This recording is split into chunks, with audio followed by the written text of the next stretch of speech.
قال حاتم الأصمي رحمه الله تعالى: رأيت الناس يتحاسدون فنظرت في قوله تعالى: نحن قسمنا بينهم معيشتهم في الحياة الدنيا فتركت الحسد لأنه اعتراض في قسمة الله تعالى. وحليه حاتم الأصمي waxaan arkaa dadka oo isxasdaya. رأيت الناس يتحاسدون dadka oo isxasdaya ayaan arkaa. فنظرت في قوله تعالى waxaan eegay qowlkii Eebbe Ilaahay subxaanahu wa tacaala oo oranaya: نحن قسمنا بينهم معيشتهم في الحياة الدنيا.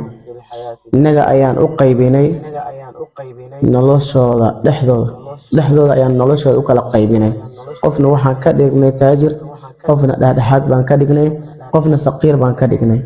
noloshii innaga qaybinay oo bini'aadanka u qaybinay. markaasuu leeyahay xaatam al-Asami: waxaan ka tagay xasadnimadii waan ka tagay. inaan wax xasdo ayaan ka tagay, inaan xasad noqdaan ka tagay, inaan ghayrkayga xasdo ayaan ka tagay. oo xasadku wuxuu ka soo horjeedaa wixii Ilaahay subxaanahu wa tacaala ku siiyey ee qaybtii ahayd ama burburinaysa. marka zamanka aan ku jirno waa zaman xasad ah ee dadka isxasdayaan. kan wax haysto ma ogola kan wax haysanin, sidoo kale kan wax haysanin uma ogola midka wax haysto. marka waa inaan ku raali noqonaa wuxuu Ilaahay subxaanahu wa tacaala ku siiyey. noloshaani Ilaahay subxaanahu wa tacaala isagaa iskale, isagaana addoomadii u qaybiyey. midna ka dhigay taajir, midna ka dhigay dhexdhexaad, midna ka dhigay faqiir. intaana wax kale maa xikmad Ilaahay subxaanahu wa tacaala ula jeedo ay uga dhigay, sababtoo ah kulligoodana waa imtixaan. kan wax la siiyan waa imtixaan, kan dhexdhexaadka waa imtixaan, kan wax aan haysanin sidoo kale waa imtixaan. wuxuu Ilaahay subxaanahu wa tacaala eegayaa kulligooda waxay samayn lahaayeen. kan wax la siiyey wixii la siiyey wuxuu ku samayn lahaa ayuu subxaanahu wa tacaala eegayaa. kan haafka la siiyey sidoo kale haafkii la siiyey wuxuu ku samayn lahaa baa la eegayaa. kan wax aan la siininna wuxuu samayn lahaa baa la eegaya. isagan inuu Ilaahay ku mahadinayo oo Ilaahay ku shukrinayo oo ku qanacsan yahay wax la'aanta. kan wax la siiyey taajirka ah inuu Ilaahay ku shukrinayo ku mahadinayo xoolaha la siiyey. kan dhexdhexaadka ah waxna helaya waxna waynaya sidoo kale inuu Ilaahay ku shukrinayo ku mahadinayo. kan waxba aan haysanin sidoo kale inuu Ilaahay ku shukrinayo ku mahadinayo ayuu Ilaahay subxaanahu wa tacaala eegaya, fiirinaya. qalbiyada ayuu fiirinaya. waa imtixaan kulligooda. ma ahan Ilaahay inuu kan taajirka ka dhigay uu jecel yahay, ma ahan Ilaahay inuu nacban yahay kan faqiirku ka dhigay. waxa weeyaan waa imtixaan oo kulligooda waxaa la fiirinayaa waxay samayn lahaayeen iyo qalbiyadooda la fiirinaya. marka inaan ku qanacno wuxuu Ilaahay subxaanahu wa tacaala na siiyey, hadday yar yihiin iyo hadday badan yihiin iyo haddaanba haysaninba, intaasba inaan ku qanacnaa oo Ilaahay ku mahadinaa oo ku shukrinaa. haddii aan sidaan samaynana Ilaahay wuuna siinaya. haddaan wax haysanin, haddaan haysanina Ilaahay waa noo ziyaadinayaa, wuuna barakeynayaa. haddii haaf aan haysanin Ilaahay wuu noo kordhinayaa, wuuna barakeynayaa. marka waxaana laga rabaa kulligeena inaan ku qanacno wuxuu Ilaahay subxaanahu wa tacaala na siiyey, sababtoo ah waxaan way dhammaanayaan. xoolaha wuu dhammaanayaa, adduunyadan waan ka tegaynaa. wax aan baaqi ku noqonayna maaha. xoolo iyo adduunyaba waan ka tegaynaa.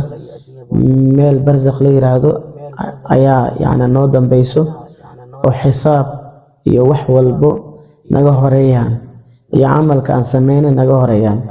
marka walaalayaal, adduunyadani inta yar aan joogno inaan Ilaahay subxaanahu wa tacaala ku mahadino, ku shukrino. wuxuu na siiyey inaan ku qanacno, wuxuu na siininna aan ku mahadino, oo aan doodin, oo aan qaylinin, oo aan dib u arkin, oo aan si qaldan u arkin. sababtoo ah maamulka Ilaahay xaggiisa yaalaan, gacantiisay ku jiraan. wuxuu Ilaahay subxaanahu wa tacaala addoonkiisa siiyeyna wuxuu la jeclaa waa wuxuu ka reebayna waa wax dhib yacni ilaahay subxaanahu watacaala addoonkiisa u imaan lahaa ajligeeda ayuu ilaahay subxaanahu watacaala uga reebay. ilaahay markuu wax kaa reebayo wax baa jiro ilaahay subxaanahu watacaala kaaga reebaya, xikmad baa jirto ilaahay subxaanahu watacaala kaaga reebay. waxaa laga yaabaa waxaasi lagaa reebay inay shar ku ahaayeen oo ilaahay subxaanahu watacaala kaa reebay. wuxuu ku siiyeyna wax weyn wax khayr ah inay khayr ku ahayn buu ilaahay subxaanahu kuugu siiyey.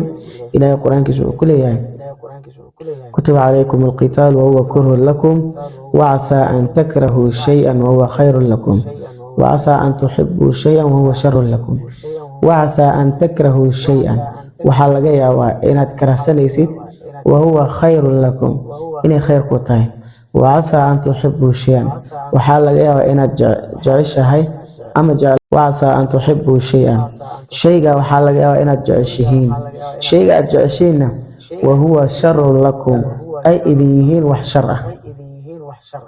marka waa laga yaabaa bini'aadamka sidiisa wuxuu iska jecel yahay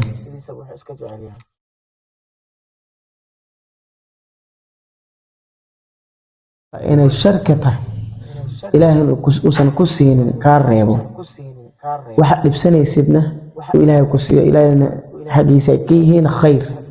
marka walaalayaal wax walbo ilaahay gacantiisa ku jiraan maamulka wuxuu ilaahayna siiyey inaan ku mahdino wuxuu ilaahay naga reebay inaan ku xamdino oo ilaahay yani muran dhibaato iyo qalbigeena waxaan gelinin.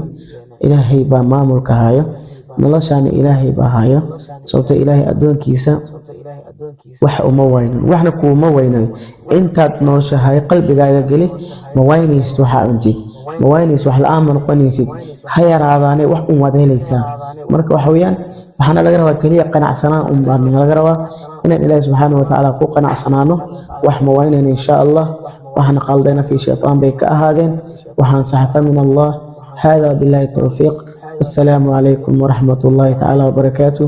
فيديو عن ميلير على جالسية على شركة على لاجرية بيج يوتيوب كان سبسكرايب على سارة دنكا فيسبوك أنا فولو إن شاء الله. والسلام عليكم ورحمة الله وبركاته.